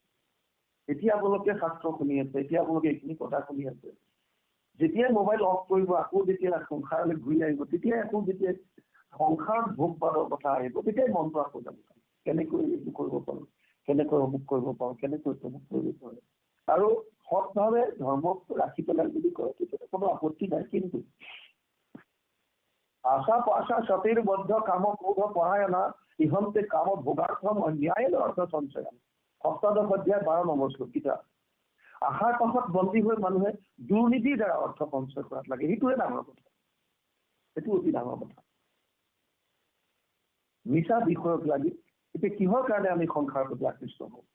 বৰ তাত্বিক কথা আছে। মই বুলি কোৱাৰ লগে লগে আমাৰ দুটা বস্তু আহে, আমি সকলোৱে জানো। এটা হৈছে আমাৰ 24 তত্ত্বৰ শৰীৰ আৰু এটা হৈছে আত্মা। মূল 3টা তত্ত্ব আছে বা ভগৱানৰ 3টা শক্তি বুলিও শাস্ত্ৰত কয়। চিত শক্তি, স্বৰূপ শক্তি, পৰাশক্তি, ভগৱান অন্তৰংগ শক্তি। এইটো ভগৱান, যাক আমি ভগৱান বুলি কৈ থৈছো। এটা তেওঁৰ শক্তি আছে যিটো বহিৰংগ শক্তি, এইটোক আমি মায়া বুলি কওঁ। আৰু এটা আছে নিউট্ৰেল তটস্থ, এইটো হৈছে জীৱ। এই 3টাই মূল তত্ত্ব। মায়াৰ পৰাই সংসাৰৰ সৃষ্টি হৈছে 3টা গুণৰ পৰাই। মূলত সপ্তম ৰজস তময়ন্তি মূল প্ৰকৃতি সম্পদা, 14 অধ্যায় 5 নম্বৰ শ্লোক কিতাপ। 3টা গুণে বিক্ষোভিত হৈ পেলাই মহত্ব অহংকাৰ এনেকৈ কৰি পেলাই সংসাৰৰ সৃষ্টি হৈছে। আৰু এই 24 তত্ত্বৰ দ্বাৰা আমাৰ শৰীৰটো গঠিত হৈছে। ইয়াত মন আছে বিশেষভাৱে, জানিব মন বুদ্ধি আছে। আৰু এইটো জ্বৰ চেতন নহয়। ইয়াত যেতিয়া আত্মা প্ৰৱেশ কৰে তেতিয়া ই চেতন হয়। এতিয়া আমি কেনেকৈ কেতিয়া দেখা পাওঁ? যেতিয়া এজন মানুহৰ মৃত্যু হয়, ইন্দ্ৰিয়সমূহ সম্পূৰ্ণ থাকে, শৰীৰ হাত ভৰি নাক মুখ আমি ইন্দ্ৰিয়বিলাক চব দেখা পাওঁ। কিন্তু যে তেওঁ একো ক'ব নোৱাৰে, মাতিব নোৱাৰে, অচেতন হৈ পৰি থাকে। একেই হাত একেই ভৰি, কালি যিজন মানুহক লগ পাইছো আজিও সেইজনেই আছে, কিন্তু তেওঁ সচেতনতা নাই, তেওঁ জ্বৰ হৈ পৰিল। তেতিয়া আমি গম পাওঁ যে কিবা এটা বস্তু ইয়াৰ পৰা ওলাই গ'ল। আৰু যিটো বস্তু ওলাই গ'ল সেইটোৱে হৈছে আত্মা। গতিকে সেইটোৰ পৰা আমি চিয়ৰ হ'ব পাৰোঁ যে আমাৰ মই বুলি কোৱাৰ লগে লগে 2টা বস্তু আছে। এটা হৈছে শৰীৰ, যিটো জ্বৰ, যিটো মৃত্যুৰ পাছত এই সংসাৰতে থাকে। আৰু ইয়াৰ শেষ অৱস্থা 3টা বিস্তাপলো চায়। কিছু কিছু ধৰ্মৰ মানুহে শৰীৰটো মানুহৰ মৃত্যু হোৱাৰ পাছত এই শৰীৰটোক কাটি জীৱ জন্তুক খুৱাই দিয়ে, আৰু তেতিয়া জীৱ জন্তু এইটো বিষ্ঠা ৰূপে উলিয়াই দিয়ে। সেইকাৰণে এটা ইয়াৰ অৱস্থা বিষ্ঠা বুলি কয়। কিছু কিছু ধৰ্মত শৰীৰটো পুতি থয় আৰু তেতিয়া পলু হয়, সেইকাৰণে এইটো পলু বুলি কৈছে। আৰু হিন্দু ধৰ্মত ইয়াত জ্বলাই দিয়ে, গতিকে জ্বলাই দিয়াৰ পিছত ছাই হৈ যায়। সেইকাৰণে শাস্ত্ৰত কৈছে যে শৰীৰৰ শেষ অৱস্থা 3টা বিষ্ঠা, পলু আৰু ছাই। আৰু আত্মা যিহেতুকে সনাতন, ইয়াৰ মৃত্যু নাই, ইয়াৰ আত্মা ওলাই গুচি যায়, আত্মাটো ওলাই যায়। এতিয়া আমাৰ কথা হৈছে 2টা বস্তু আছে বুলি আমি চিয়ৰ হলো। এটা হৈছে জ্বৰ শৰীৰটো আৰু এটা হৈছে আত্মা সচেতন। আত্মা হৈছে ভগৱানৰ অংশ। মামে বংশ জীৱলোকে জীৱভূত সনাতন, 15 অধ্যায় 7 নম্বৰ শ্লোক। মই অংশ যিমান জীৱ আছে। এতিয়া তাকো কৈছে অহম আত্মা হুদাকেশ সৰ্বভূতা সয়স্থিত, অহম আদিত্য মধ্যম চ ভূতানাম অন্তৰে গচ্ছ। 10 অধ্যায় 20 নম্বৰ শ্লোক কিতাপ। সেই অৰ্জুন মই আত্মা বুলি কৈছে। মই আদি, মই মধ্য, শেষত মই থাকিম। গতিকে আত্মা ভগৱানৰ অংশ। মন বুদ্ধি হৈছে মায়াৰ অংশ। এতিয়া এটা ল আছে যে প্ৰত্যেক বস্তু নিজৰ মূললৈ যাব বিচাৰে।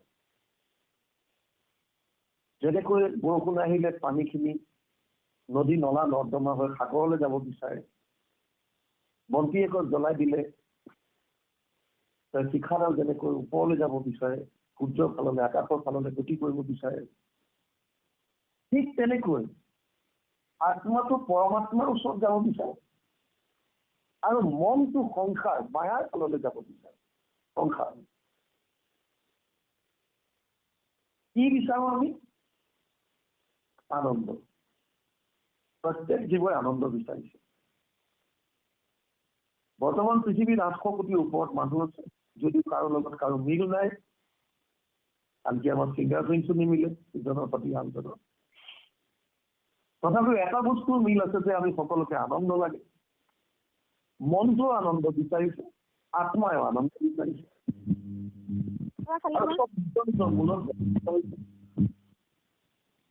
গোবৰুৱা এটাক আপুনি গোলাপ ফুল এপাহৰ ওচৰত থৈ যদি দিয়ে আৰু ওচৰত অকণমান যদি গোবৰ থৈ দিয়ে, অলপ পিছত দেখা পাব যে গোবৰুৱাটোৱে গোলাপ ফুল পাহিৰ পৰা আঁতৰি লাহে লাহে গোবৰৰ ওচৰলৈ গৈছে। সি তাত তাৰ আনন্দটো পাইছে। চবেই নিজৰ মূলত যাব বিচাৰিছে, নিজৰ নিজৰ জেগাত য'ত আনন্দ আছে বুলি ভাবিছে। মনটো যিহেতুকে মায়াৰ দ্বাৰা সৃষ্ট 24 তত্ত্বৰ দ্বাৰা, সেইকাৰণে মনটোৱে সদায় সংসাৰমুখী হ'ব বিচাৰে আৰু এই সংসাৰত যিমানবিলাক বিষয়, ৰূপ ৰস গন্ধ স্পৰ্শ শব্দ, এই 5টা বিষয়ত তেওঁ সুখটো তাত ভোগ কৰিব বিচাৰে। আৰু তাৰেই প্ৰতিফলন হিচাপে ধন টকা পইচা পুত্ৰ পৰিবাৰ ঘৰ দুৱাৰ যিমানবিলাক বস্তু বিচাৰি আছে সেইবিলাকত গৈছে। আনহাতে আত্মা যিহেতুকে পৰমাত্মাৰ অংশ, সেইকাৰণে আত্মা পৰমাত্মাৰ ওচৰলৈ যাব বিচাৰিছে। আৰু সেই পৰমাত্মা বুলি আমি যাক কৈছো, আচ্ছা এইখনতে মোৰ মনত পৰিছে, কালি আমাক কৈছিল গুণনাম আৰু ৰূপ নাম ইয়াৰ মাজত অকমান ক'বৰ কাৰণে। সেইটো বৰ সুন্দৰ, লিংকত পৰি গৈছে। ভাগৱতত কৈছে বদন্তি তত্ত্ব বিদম তত্ত্বম য়ৎ জ্ঞানম অদ্বয়ম ব্ৰহ্মেতি পৰমাত্মেতি ভগৱানেতি শব্দয়ে 1-2-11 প্ৰথম স্কন্ধ 2য় অধ্যায় 11 নম্বৰ শ্লোক। ভগৱানৰ 3টা ৰূপ আছে বুলি কৈছে, মানে 3 ধৰণ, 3টা অৱস্থা। ৰূপ বুলি ক'লে ভুল হ'ব। এটা হৈছে নিৰ্গুণ নিৰাকাৰ, সেইটো ব্ৰহ্ম বুলি আমি জানো। এক হৈছে সগুণ নিৰাকাৰ, যিটো পৰমাত্মা, যেতিয়া তেওঁ সমস্ত শৰীৰত বিৰাজমান হৈ আছে। অচেতন কৰা দেহ প্ৰাণ ইন্দ্ৰিয়ক জীৱক গুঞ্জান্ত নানাবিধ বিষয় পৰমাত্মা বুলি তাক কহে মুনিগণ। এইটো পৰম তত্ত্ব জানিব লাগে। নিমি নৱসিদ্ধখন বা পিপলায়নে নিমি তাক কৈছে। আৰু এক হৈছে ভগৱান সগুণ সাকাৰ। এতিয়া ৰূপ নাম আৰু গুণ নাম, আচলতে ৰূপ বেলেগ বস্তু, নামো বেলেগ বস্তু, গুণ বেলেগ বস্তু, নামো বেলেগ বস্তু। কিন্তু যিহেতুকে আমাক এইটোৰ ওপৰত কৈছে, সেইকাৰণে অকণমান ইয়াৰ লগত লিংক কৰিছে। আমাৰ সীমিত জ্ঞানৰ দ্বাৰা ইয়াত জ্যেষ্ঠজন আছে, জ্ঞানীজন আছে। আমাৰ উদ্দেশ্য হৈছে আমি জানিব লাগে কথাখিনি। গতিকে ইয়াত আৰু কোনোবাই সংযোগ কৰিব পাৰিলে, আমাৰ শইকীয়া প্ৰভু আছে চাগে, মহাজ মহন্ত বাবু থাকিব পাৰে, তেখেতসকলে বিজ্ঞ, তেওঁলোকেও অকণমান পিছত সংযোগ কৰি দিব পাৰিব। ইয়াত আৰু বেলেগ বেলেগ যিসকলে বিজ্ঞসকলে অকণমান সংযোগ কৰিলে আমিও অকণমান লাভান্বিত হওক, কিছু জানিব পাৰিম। 5টা বস্তু আমাৰ থাকে, নাম ৰূপ অস্থি ব্যক্তি প্ৰিয়া। এই 5টা বস্তু আছে আমাৰ। নাম ৰূপটো হৈছে শৰীৰৰ, অস্থি ব্যক্তি প্ৰিয় এই 3টা বস্তু হৈছে আত্মাৰ। অস্থিটোৱে সৎ বুজাইছে, যিটো এক্সিষ্টেঞ্চ, মানে যিটো আছে, হয় আছে, বস্তু এটা আছে, এক্সিষ্ট কৰে, এইটো হৈছে সৎ। আৰু ব্যক্তিটোৱে বুজাইছে চিত, চিত মানে চেতনা, জানে জ্ঞান, চিত চেতনা শক্তিটো। আৰু প্ৰিয়াটোৱে বুজাইছে আনন্দ, সৎচিত আনন্দ, এইটো আত্মাৰ স্বৰূপ, যিটো কাৰণে ভগৱানক সচ্চিদানন্দ বুলি কয়, সচ্চিদানন্দৰ অংশ। আৰু নাম ৰূপটো শৰীৰৰ, নাম আৰু ৰূপ, ৰূপ 2টা বস্তু। ৰূপ আমি গমেই পাইছো, ৰূপ আকাৰ যিটো ৰূপ এটা, আৰু নামটো হৈছে তাক যিটো নামাংকিত কৰা হৈছে। এতিয়া ৰূপ নাম আৰু গুণ নামত 2টা বস্তু আছে ভগৱানৰ। ৰূপ নামৰ চৰ্টত কৈ দিওঁ বাৰু, এইটো ৰূপ নামবিলাক সেইবিলাক যেতিয়া তেওঁ বিভিন্ন অৱতাৰ ধাৰণ কৰিছে, সগুণ সাকাৰ ৰূপ ধাৰণ কৰিছে আৰু বিভিন্ন নাম লৈছে, যেনে কৃষ্ণ, ৰাম, বৰাহ, নৰসিংহ ইত্যাদি হৈছে তেওঁৰ ৰূপ নাম। গুণনাম কোনবিলাক? যিবিলাক কৃপালু, দয়ালু, ভকত বৎসল, গুণৰ ওপৰত ভিত্তি কৰি তেওঁ যিবিলাক তেওঁৰ নাম, দয়ালু, গুণনী যিমানবিলাক আছে, কৃপা সিন্ধু, যিবিলাক গুণৰ ওপৰত ভিত্তি কৰিছে এইখিনি বস্তু তেওঁ। এইখিনি মই মাজতে কৈ দিলোঁ, পিছত আকৌ দৰকাৰ হ'লে বিশ্বাস কৰিম, নহ'লে দিনটো আকৌ হেৰাই যাব। আমি কৈ আছিলোঁ যে সুখ বস্তুটো যেনেকৈ সংসাৰত ভোগ কৰাটো এইটো মিঠা, কিহৰ কাৰণে আমি তথাপিও যাওঁ সেইটোৰ ওপৰত কৈ আছিলোঁ। গতিকে আমাৰ ভিতৰত দুটা বস্তু আছে, এটা হৈছে আমাৰ 24 তত্ত্ব, এইটো শৰীৰটো, আৰু এটা হৈছে আত্মা। আত্মাই ভগৱানৰ ওচৰত যাব বিচাৰিছে, পৰমাত্মাৰ ওচৰত, আৰু মনটোৱে সংসাৰৰ ওচৰত যাব বিচাৰিছে। উদ্দেশ্য এটাই, আনন্দ লাগে। কিয় লাগে? কাৰণ আমি ভগৱানৰ অংশ। ভগৱান মানে তৈত্তৰীয় উপনিষদত কৈছে ৰসোল্লিশক, এইজন আনন্দ স্বৰূপ। আৰু কৃষ্ণ শব্দৰ অৰ্থ আনন্দ বুলি কৈছে। কৃষি ভূবাচক শব্দ নচ নিবৃত্তিবাচক দ্বৈৰেকা পৰম ব্ৰহ্ম কৃষ্ণ এটি অভিধীয়তে উদ্যোগত লিখিছে। মহাভাৰতৰ ইয়াৰ অনুবাদ মাধৱদেৱে সকলোৱে বুজিব পৰাকৈ কৰিছে। কৃষ্ণ শব্দ এইটো পৃথিৱীবাচক হইলা ন আনন্দত প্ৰৱৰ্তয় দুয়ো এক পদ মিলি পৰম ব্ৰহ্ম ৰূপ কৃষ্ণ নাম আনন্দক মাত্ৰ কৰে। গতিকে কৃষ্ণ মানে আনন্দ, ভগৱান তাক আমি আনন্দ পাবৰ কাৰণে আত্মাই সদায় সেইফালে যাব বিচাৰিছে। আৰু পৰমানন্দৰ অংশ হৈছে আত্মা, গতিকে আত্মাই সদায় আনন্দ বিচাৰিছে। মনটোও আনন্দ বিচাৰি আছে, কিন্তু মনৰ মূল হৈছে সংসাৰ, গতিকে ধন টকা পইচা ইত্যাদি তেওঁ বিচাৰিছে বিষয়ৰ মাজেদি, আৰু আত্মাই বিচাৰিছে পৰমাত্মাৰ কথা। সেইকাৰণে যেতিয়া মনটোক আমি গুৰুত্ব দি পেলাই মনৰ মতে যেতিয়া সংসাৰৰ মাজত সুখ বিচাৰিম, যিহেতুকে সংসাৰখনে অস্থায়ী। আপুনি যদি ঘৰৰ মাজত বিচাৰিছে, ঘৰটো অস্থায়ী, পত্নীৰ মাজত বিচাৰিছে, পত্নী অস্থায়ী, পুত্ৰৰ মাজত বিচাৰিছে, পুত্ৰ অস্থায়ী, ধন টকা পইচা ঘৰ দুৱাৰ যত যিমান আছে চব অস্থায়ী। আৰু অস্থায়ী বস্তু এটাই আপোনাক স্থায়ী সুখ দিব নোৱাৰে, এইটো লবিক। আৰু স্থায়ী হৈছে সচ্চিদানন্দ সৎচিত অহম আদিশ্য মধ্যম সন্তানামে হচ্ছে মই আদি, মই অন্ত, মই মধ্যত থাকো। ভগৱানে বাৰে বাৰে কৈ আছে, গতিকে এইজন সনাতন। গতিকে আপোনাক যিটো আনন্দ লাগে সেইটো সনাতন বস্তু হৈছে, জীৱৰ সনাতন হৈছে ভগৱান কৃষ্ণ, ৰাম, যিবিলাক আমি পাইছো। গতিকে তেওঁ কাষ চাপিব লাগিব, তেওঁ ওচৰলৈ যাব লাগিব। ইয়াত এতিয়া ক্ষণেকে সংযোগ হোৱে ক্ষণেকে বিয়োগ, নিচা বিষয়ত কিছু নাহি সুখব। কাৰণ এই বস্তুবিলাক এই মাত্ৰ লগ হলেই মাত্ৰ আঁতৰিব। যিটো বস্তুত আপুনি কালিলৈকে সুখ পাইছিল, আজি হয়তো তাত সুখ নাপাবও পাৰে। আকৌ এটা বেলেগ বস্তুত আপুনি সুখ বিচাৰিছে, সেইটো বস্তু পোৱাৰ পিছত তাত সুখ নাইকিয়া হ'ল, আকৌ এটা বেলেগ বস্তু। আল্টিমেটলি যিহেতুকে অস্থায়ী বস্তু সুখ বিচাৰি ফুৰিছে, সেইখিনি আপুনি কোনোদিন নাপায়। উদাহৰণ দিছে, যেন ফেন ছয় আশী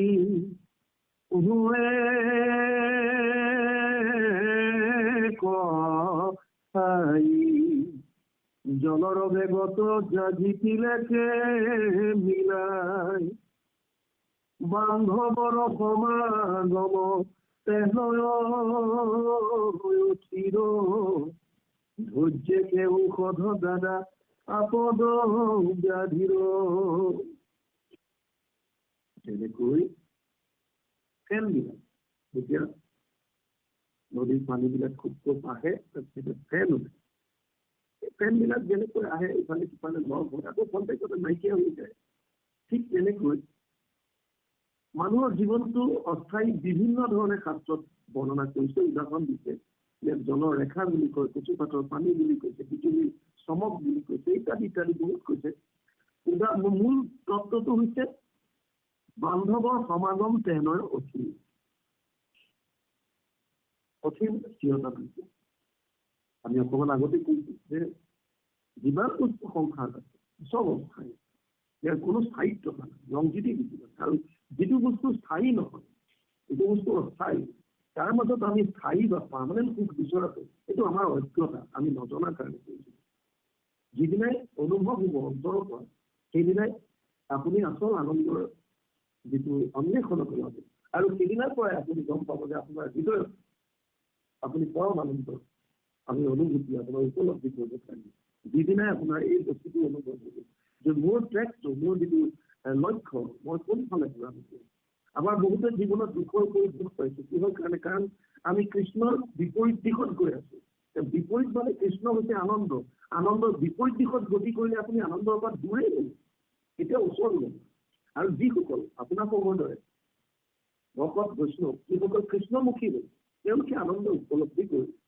কিন্তু উপলব্ধি কৰাৰ ক্ষেত্ৰতো আমি যিহেতুকে সংসাৰৰ মোহটো এৰিব পৰা নাই, ইমানকৈ অন্তৰৰ পৰা উপলব্ধি কৰিব পৰা নাই। গতিকে অকণমান কিবা এটা আমাৰ যিটোক আমি আপোন বুলি ভাবি আছো, যিটোক সাৱটি আছো, তাৰ হানি বিপৰীত এতিয়াও আমাৰ দুখ প্ৰায়বিলাক আমাৰ দুখটো উপলব্ধি হয়। আমি দুখ অনুভৱ কৰোঁ, কিয়নো আমি সিমানখিনি নিজকে উত্তৰণ ঘটাব পৰা হোৱা নাই। কিন্তু যেতিয়া অভ্যাস কৰি লোৱা যায়, অভ্যাস কৰোঁতে কৰোঁতে কৰোঁতে কৰোঁতে সময় আহিব যিটো সময়ত চিতপজ্ঞৰ দৰে এজন ভকতৰ ব্যৱহাৰ কৰিব। তেতিয়া তেওঁ সুখ দুখ থাকিলে সকলোবিলাক জানিব যে চব মিছা, মূল বস্তুটোৱে সত্য, আৰু সেই সত্য সদায় মোৰ লগত আছে। গতিকে মই পৰম আনন্দিত। অন্তৰত আপোনাৰ আনন্দৰ যি প্ৰজ্বলিত যিটো প্ৰকাশ, সেইটো আপুনি এনিটাইম অনুভৱ কৰিব পাৰিব। বাকী শাৰীৰিক যিমানবিলাক আছে সাংসাৰিক, এইবিলাক চব মিছা যেন লাগিব। ইয়াত এতিয়া কৈছে বান্ধৱৰ সমাগম তেনেই উঠি ধৈৰ্যকে ঔষধ দ্বাৰা আপদ দিয়ে। যিমানবিলাক আপদ আহে, যিমানবিলাক ব্যাধি আহে, আমি আগতেই কৈছোঁ যে জীৱনত এইবিলাক আহিবই। জীৱনত যদি দুখ নাহে, আপদ নাহে, তেতিয়াহ'লে তাৰ আনন্দটোও নাথাকিব। আপোনাৰ কোনো কৰাৰ কোনো হেঁপাহে নাথাকিব। সেই জীৱনত আঘাত পাইছে, বিপদ আহিছে, জীৱনত সংঘাত আহিছে, আপোনাৰ এনেও যদি সাংসাৰিক দৃষ্টিটো চায়, আপুনি বাধা অতিক্ৰম কৰি যাবৰ কাৰণে আপোনাৰ এটা প্ৰচেষ্টা ল'বলৈ পাৰে, চেষ্টা কৰিবলৈ আপোনাৰ জোৰ আহিব। খালি মনটো বুদ্ধিটো কৃষ্ণময় কৰি ৰাখিব পাৰিব। তেতিয়া আপুনি উৎসাহটো পাই যাব, আপোনাৰ যিটো কি বুলি কয় শক্তি, সেইটো বস্তু আপুনি পাই যাব, এনাৰ্জিটো আপুনি পাই থাকিব। সেইটোৰ কাৰণে আটাইতকৈ প্ৰয়োজনীয় বস্তু হৈছে একত্ৰণ। পৰম বস্তুটো কৃষ্ণক যদি আপুনি সম্পূৰ্ণৰূপে নিজক অৰ্পণ কৰি ৰাখিব, তেতিয়া আপোনাৰ এটা এনি টাইম এনাৰ্জি এটা আপোনাৰ ভিতৰত থাকিব, যিটো আজিকালি মানুহে উৰা বুলি কয়। আপুনি য'ত যায় আপোনাৰ শৰীৰৰ পৰা এনেকুৱা এটা ৱেব বাঢ়ি হৈ থাকে, যিটো পজিটিভ ৱেব হয়, য'ত নিগেটিভিটি নাই। আপোনাৰ ওচৰলৈ যদি কোনোবা বেয়া তেনেকুৱা চিন্তাধাৰা মানুহ এজনো আহে, বেছি সময় ওচৰত থাকিব নোৱাৰে, আঁতৰি যাব লাগিব। এইটো আপোনাৰ পজিটিভনেছ এটা আপোনাৰ ভিতৰৰ পৰা যিটো ৰশ্মি বাহিৰ হয়, ধনাত্মক এটা ৰশ্মি বাহিৰ হৈ থাকে, এই শক্তিটোৰ ওচৰত আপোনাৰ কোনোবাই অহিতি আপোনাৰ বিষয়ে কোনোবাই অহিত চিন্তা কৰি যদি আপোনাৰ কাষলৈ আহে, তেওঁলোকে বেছি সময় টিকি থাকিব পাৰে। এই শক্তিটো, সেই এনাৰ্জিটো আপোনাৰ কেৱল কৃষ্ণই দিব, কেৱল কৃষ্ণ। আৰু সেইটোৱে হৈছে আনন্দ স্বৰূপ শক্তি। সেইকাৰণে কৃষ্ণ সৰ্বশক্তিমান বুলি কয়। যিকি নহওক, ইয়াত কৈছে এনেকুৱা বিপদ আহিলে, এনেকুৱা ব্যাধি আহিলে, এতিয়া ইয়াত মেইন বস্তু হৈছে ধৈৰ্য। ধৈৰ্যটোহে আচল বস্তু। জীৱনত এনেকুৱা সংঘাত আমাৰো আহে, তাত ধৈৰ্য ধৰি হোৱাটোতো হৈ গ'ল, আপুনি হৈ যোৱাটো লৈ কৰিব নোৱাৰে। এই সত্যটো আমি স্বীকাৰ কৰাটো যিমান সোনকালে পায়, এইটোৱে আটাইতকৈ হৈ যোৱাটোক আপুনি লৈ কৰিব নোৱাৰে। হোৱাৰ আগতে যদি আপুনি কিবা গম পাইছে, যদি তাক প্ৰিভেণ্ট কৰিব পাৰে, তেতিয়াহ'লে আপুনি 100% নিজৰ চেষ্টা দিয়ে ইয়াক যাতে নোহোৱাকৈ কেনেকৈ ৰাখিব পাৰোঁ। কিন্তু কিমানটো বস্তু হৈ গ'ল, হৈ যোৱাৰ পিছত আপুনি তাক আকৌ নোহোৱা কৰিব নোৱাৰে। হৈ যোৱাৰ পাছত আপুনি তাক কি কৰিব পাৰে, এই বস্তুটোহে চেষ্টা কৰা গৈছে। সেইটো হৈছে ধৈৰ্য। এই সময়ত ধৈৰ্য ধৰিব লাগিব। প্ৰভু শুনিয়া ৰাম কাকন্ত কি উমৰন্তে সীতাক কান্দন্ত কমুখী বহি যায় দুয়ো নয়নৰ ধাৰে নিচুকান্ত ধৰি ভাতৃ কবে বাৰে বাৰে। যেতিয়া আপুনি কাৰোবাৰ পৰা কিবা শ্ৰৱণ কৰে, শুনে, তাৰ প্ৰভাৱ আমাৰ ওপৰত পৰে। সেইকাৰণে গুৰুজনাই যদ্যপি ভগৱতী নৱবিধ মানুহৰ শ্ৰৱণৰ কীৰ্তনৰ এটা সুন্দৰ শ্ৰেষ্ঠতৰ বুলি ক'লে। শ্ৰৱণ বস্তুটো গুৰুত্ব দিছে। এজন মানুহ বিপদত পৰিছে, তেওঁ কি কৰিব কি নকৰিব লোৱাটো একো পোৱা নাই। সেই সময়তকৈ কোনোবা এজনে যদি তেওঁক প্ৰভুত বান্ধি শুনাই সৎ পথ যদি দেখুৱায়, তেতিয়া তেওঁ কিছু অলপ সকাহ হয়। সেইখন সময়ত শ্ৰৱণ কৰিলে তেওঁৰ ওপৰত এটা প্ৰভাৱ পৰে। যেনেকৈ আমাক কোনোবা এজনে প্ৰশংসা কৰে, আপোনাক বৰ ধুনীয়া লাগিছে দেই, আমাৰ মনটো উৎফুল্লিত হয়। আৰু যদি কেতিয়াবা বেয়াকে কয়, তেতিয়া আমি দুখিত হওঁ। কিয়নো তেওঁ কেৱল কথা কেইটামান কৈছে, সেই কথাকেইটাই কৰ্ণৰ ৰঞ্জয় দি আমাৰ ভিতৰত পেলাইছিল, এটা কেমেষ্ট্ৰি তৈয়াৰ কৰিছে, ৰসায়নৰ সৃষ্টি কৰিছে। আৰু সেই ৰসায়নটো যদি আমাৰ ইন্দ্ৰিয় অনুকূল হয়, ফেভাৰেবল হয়, তেতিয়া আমি উৎফুল্লিত হওঁ, আনন্দিত হওঁ। আৰু যদি সেই ৰসায়নটো শব্দকেইটা যদি আমাৰ প্ৰতিকূল হয়, আমি বিচৰা ধৰণৰ নহয়, তেতিয়াহ'লে আমি দূষিত হওঁ, ক্ৰোধিত হওঁ। কোনে কৰিছে প্ৰভাৱিত? এই শব্দকেইটাই মাত্ৰ। শব্দকেইটাই কৈছে আটাইতকৈ এটা দুখৰ বিষয় হৈছে বৰ্তমান প্ৰায় মানুহৰ, আমি 90% মানুহে আমাৰ সুখ দুখৰ চাবি কাঠি বেলেগৰ হাতত দি থওঁ। তই যেতিয়া ইচ্ছা মোক সুখী কৰিব পাৰ, তই যেতিয়া ইচ্ছা মোক দুখী কৰিব পাৰ, তই যেতিয়া ইচ্ছা মোক কোন উঠাব পাৰ। কোনোবা এজনে আহি ৰাতিপুৱাই আপোনাক ভালকে ক'লে, আপুনি দিনটো বিৰাট ভাল হয়। কোনোবাই আহি ৰাতিপুৱাই গালি পাৰি কিবা এটা, আপোনাৰ মনটো বেয়া হৈ যায়। তেওঁ শ্ৰৱণ কেৱল শুনিছে শব্দকেইটাই আমাক ইমান প্ৰভাৱিত কৰিছে। সাধাৰণ গ্ৰাম্য কথাবিলাকে আমাক ইমানকৈ প্ৰভাৱিত কৰিব পাৰে। আৰু তেনে ক্ষেত্ৰত যদি আমি